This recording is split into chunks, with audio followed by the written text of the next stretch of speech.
cool new things coming out in 5.2? Is that what we wanted to do? Yes. Absolutely. And Angela, when do you expect 5.2 to come out? Tell us a little bit about the status with CCHIT and all of that, if you wouldn't mind, a little background. Okay, we are sitting pretty much code complete right now, and we are in our testing and debugging phase, so we're just going through and finding all the bugs that might be in there and making sure it's good and stable.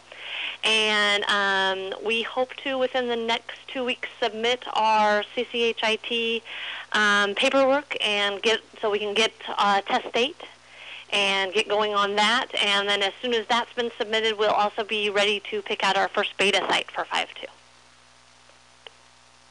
So we're right around the corner. We're just in the putting the final, make sure there's no bugs in it phase.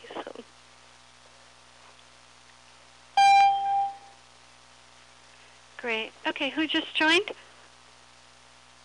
Somebody left?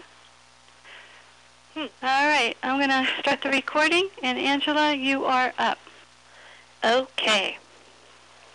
Our release notes are going to actually have, I was looking in there, I would say probably somewhere near 90 different things that's going to be on the release notes. Now, of course, these aren't all new features, cool stuff that we'll love. There's obviously just some little fixes and whatnot throughout there. I'm going to go ahead and today I'll just do a quick one through the big, most high-impact things that you'll see in 5.2. The first big high-impact thing we'll see is the rooming feature, which Steve already, I believe, demoed that to most everybody at the user group in September. That was the first thing we had done for the 5.2 release. A real quick review of the rooming feature. Our schedule, both in the PM system side and on our EHR side, got a new mode for rooms mode. You know, we have always had calendar mode, list mode. Now we'll have rooms mode that will let the particular staff view where and what status each patient coming in today is sitting at. Each staff will be able to select which doctor or doctors or resources they want to view, and they will be able to view which statuses and which rooms they want to view. So, for example, the front desk might not care about all the back rooms, what's going on, but they might want to only just look at who's been booked and who's sitting in the waiting room, and the nurse may only want to look at who's registered in the rooms that they're working. Doctor may only want to just view his rooms, see who's waiting for him. As we book people, both from the PM side and the EHR side, we can immediately just admit them, or we can show that they've arrived and they'll move down through. And we can show that they've registered. And now this one would show up now on the nurse monitoring, would see that Jennifer has now registered. She's ready to be roomed.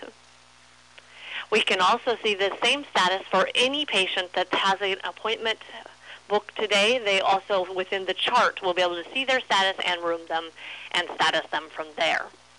If we're viewing more than one doctor, we can view them in a new mode called the one-column mode, meaning that rather than seeing here we have Dr. Apollo's all in this column and Dr. Medusa in this column, we can stack them all together with one column. Doctor's short name comes first, so I can see which doctor they'll be seeing. This would be very nice for the lab guy, so he doesn't care what doctor they're seeing today. He just wants to know who's been roomed in the lab waiting room or his lab exam room. Rooms are set up per department over on the PM side. You can have up to 40 rooms and up to 10 internal statuses per room. Once a patient has been roomed, we'll go ahead and room this patient here. She's ready to go in.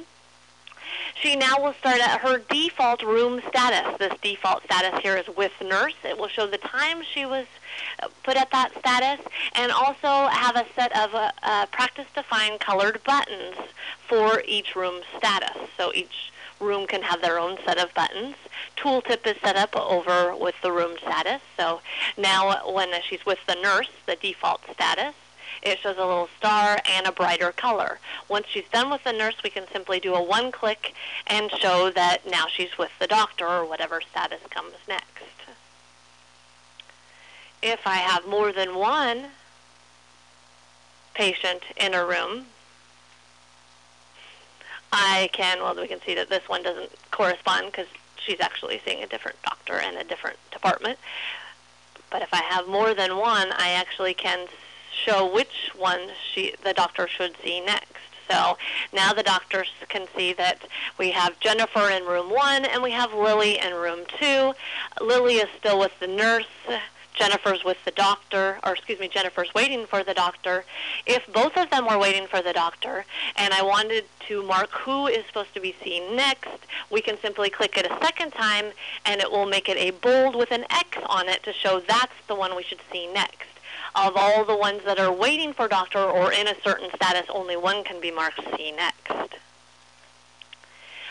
This works just like all of our other statuses. We have the full right-click menu. We have the single-click menu, which shows the status to the right. And along with it in 5.2, we added the full list of all their statuses, a history of the status, where they were, when they arrived, when they were discharged, etc., at the bottom of our statusing list. So we can easily see where the patient was and went. And as well as we also have the double-click, which would open up their chart just like it always has from every other chart, or excuse me, every other part of the schedule. As I said, in the rooming mode, for any patients that have a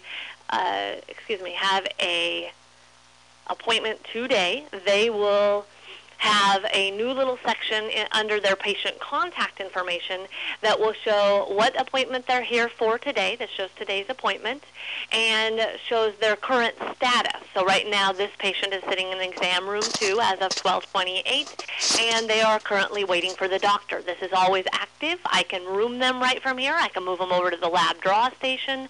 I can change their status. And also, per user, I can set up a user preference, new in 5.2, that allows me that when I open a chart, it will automatically change. Hello? I think we lost her. It automatically change. Well, their cursor's not even moving anymore. Right. Yeah, the phone, it's like the phone dropped. Let's give her a minute to dial back in. Right. Let me just send her a message.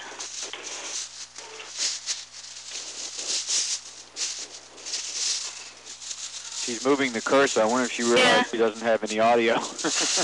Angela, we can't hear you. We can't hear you. Looks good, though. Can you tell Angela we can't hear you? Can you dial back in or unmute or something happened? It went and done.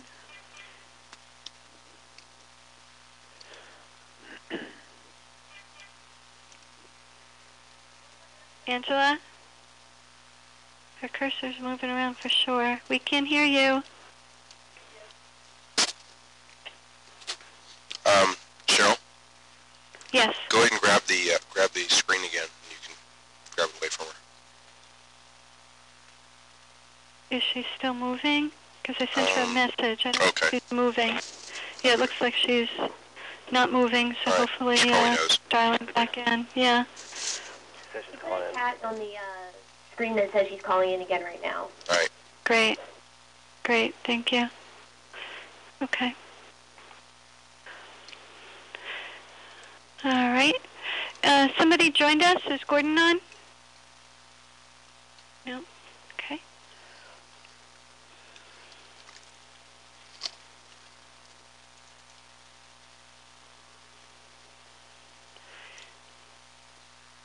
Okay, while we have this brief intermission, we'll follow this training with a short break, and then anybody who's interested, we need to make some templates for a demo, and who'd like to be part of template training is welcome to be on. So we'll leave this, go to meeting session. We'll actually close it because I want the recording to create, and then we'll take a short break and start another one, and we'll put that message out. So, Angela, are you back with us?